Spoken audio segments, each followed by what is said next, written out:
आज आपण गोड चटणी बनवणार आहोत। यासाठी चिंच अर्धा तासासाठी भिजवून घेऊया आणि एका परातीमध्ये गूळ किसून घेऊया।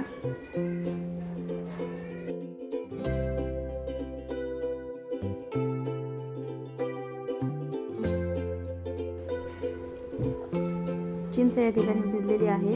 याला आपण मिक्सरमधून फिरवून घेऊया।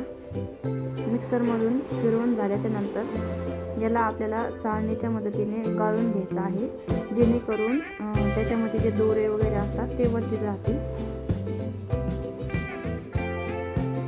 या ठिकाणी अशा पद्धतीने आपण गाळून घेतलेले आहे। यानंतर एका पातेल्यामध्ये याला गरम करून घेऊया। यानंतर यामध्ये भिजलेला 1 वाटी गूळ टाकून घेऊया। 2 चमचे साखर टाकून घेऊया। यानंतर याला मिक्स करून घेऊया। याला आपल्याला एक उकळी येईपर्यंत मीडियम गॅसवर ठेवायचं आहे। या ठिकाणी आपली गोड चटणी रेडी झालेली आहे। रेसिपी आवडल्यास चॅनल लाईक आणि सबस्क्राईब नक्की करा।